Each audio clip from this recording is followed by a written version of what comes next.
Pour ceux qui quittent la campagne poussés par la misère et qui s'entassent dans les grandes villes du Maroc, la vie est toujours aussi dure. Les plus pauvres ou les plus désespérés d'entre eux veulent partir coûte que coûte, même en risquant leur vie. Dans un document exceptionnel, nos confrères de Thalassa, Jérôme Laurent et Yvon Baudin ont suivi ces candidats à l'exil.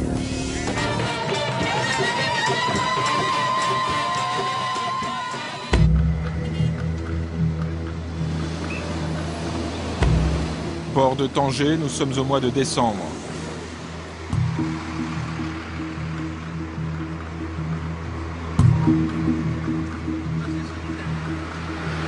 Les derniers ferries de la journée s'apprêtent à partir pour l'Espagne. À leur bord embarquent des semi-remorques venus de toute l'Europe, s'approvisionner au Maroc.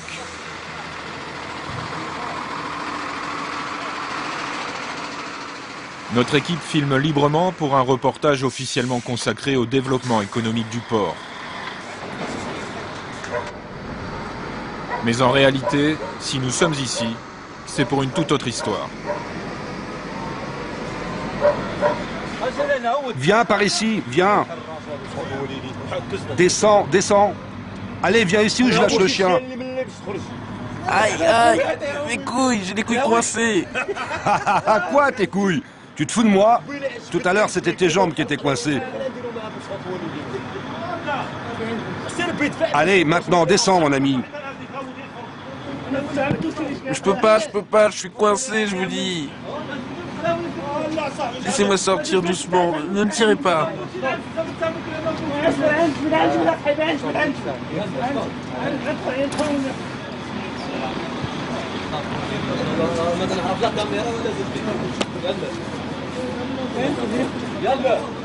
Caché dans les essieux du camion, ce jeune homme vient de risquer sa vie pour être embarqué à bord du ferry. Peine perdue. Tu as de la chance qu'il y ait cette caméra aujourd'hui, sinon...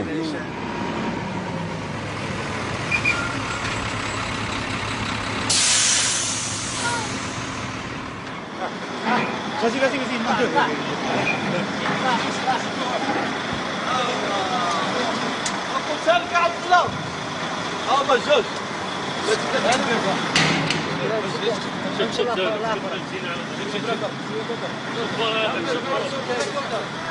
En moins d'une heure, 5 adolescents vont être ainsi délogés de plusieurs semi-remorques.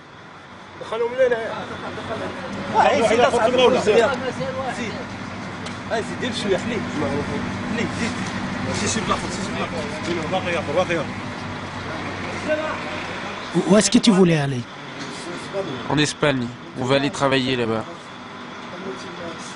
C'est la première fois que vous tentez la traversée? Non, on l'a fait plein de fois, mais on se fait souvent arrêter. Et vous avez déjà réussi à passer? Oui, moi j'ai passé 2 ans en Espagne, à Malaga. Après j'ai été expulsé, je cherche à repartir. Et grâce à Dieu aussi, il m'aide. Pour Younes et ses copains, la nuit se terminera au commissariat.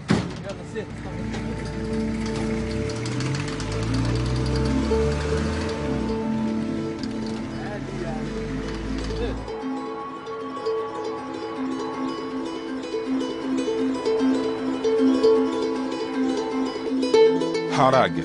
En arabe, cela veut dire brûler.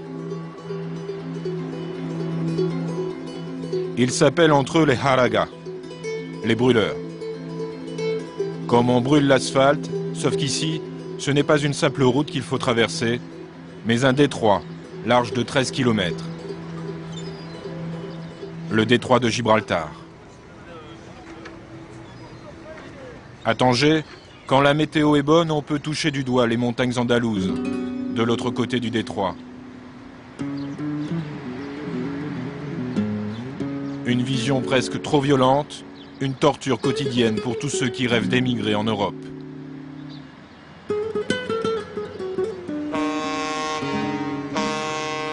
Comment alors brûler cette frontière maritime que seuls traversent les ferries qui font chaque jour l'aller-retour avec l'Espagne, la France, l'Italie?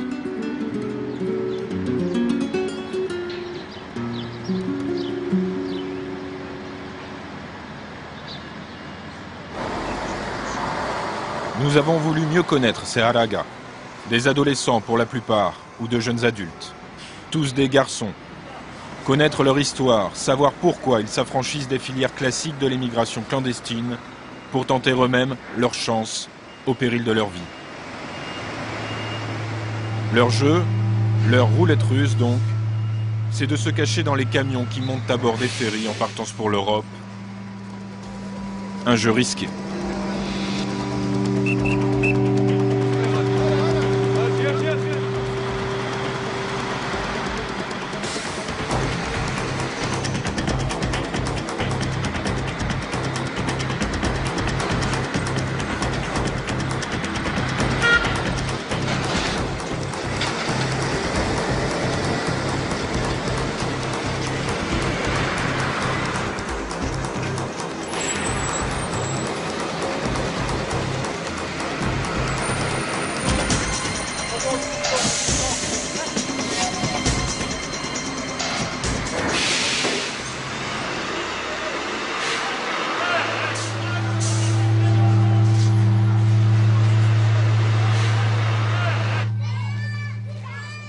La plupart des Haraga viennent des quartiers surpeuplés des grandes métropoles marocaines, des campagnes aussi. Ils partent avec l'espoir de profiter des lois espagnoles qui offrent théoriquement l'asile aux mineurs clandestins et plus tard, éventuellement, un permis de séjour. Les autres, plus âgés, fuient tout simplement la précarité et partent chercher un travail au noir. Parmi ces Haraga, voici Younes, 17 ans. Vous l'avez aperçu au début de ce reportage lorsqu'il s'était fait arrêter de nuit. Vous savez, l'autre jour, les policiers m'ont frappé parce qu'ils nous ont vus vous parler. Ils m'ont tapé dans le dos. Ils m'ont laissé 3 jours dans le commissariat. Et le 4e, ils m'ont lâché.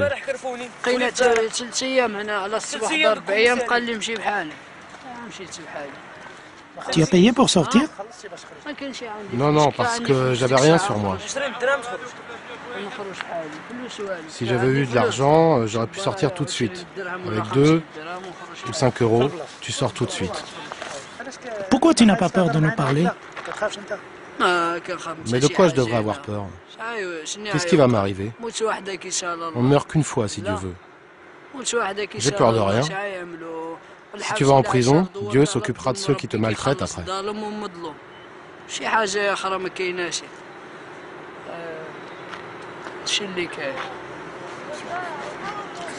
Être frappé, ça ne te fait pas peur? Écoute, de toute façon, dès la première fois où je suis descendu dans ce port, je me suis préparé à tout. Je suis prêt à tout. La prison, la vie et la mort. Tu sais, il y a des jeunes Haraga qui meurent sous les camions. D'autres qui tombent du mur. Hier, ils en ont sorti un qui s'était noyé dans le port.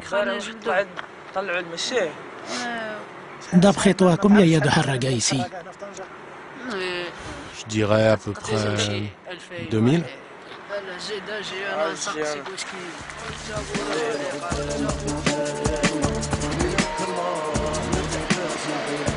Lorsqu'il n'essaye pas de brûler, Younes traîne souvent le soir dans les rues de Tanger. Ils sont nombreux ici. Il nous emmène vers une petite place de la Médina qui surplombe le port. Là se retrouvent tous les soirs des dizaines de Haraga qui échafaudent leur plan pour partir.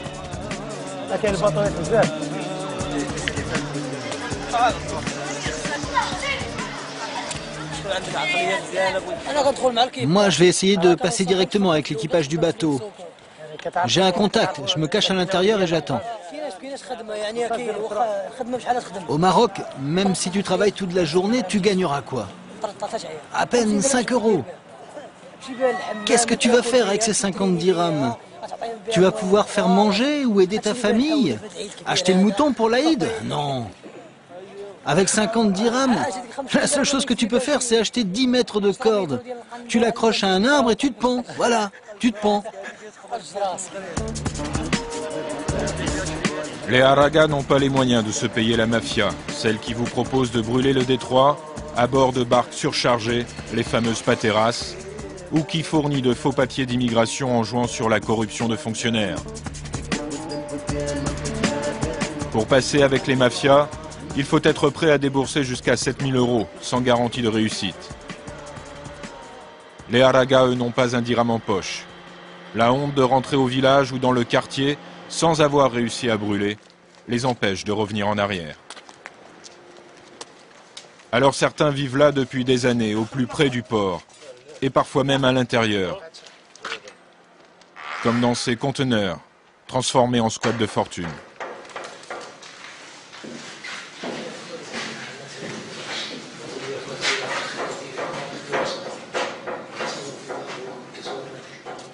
Plus loin, alors que nous marchons toujours à l'intérieur du port, nous découvrons une brèche dans le mur d'enceinte.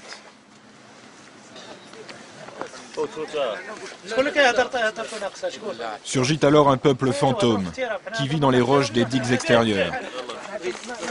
Des gamins, souvent défoncés, à la colle ou au shit pour faire passer la faim et le froid. Venez, venez, je vous montre où j'habite, venez voir. Regarde ma maison, regarde ma maison. Regarde ma niche. J'ai même fait un ascenseur dedans.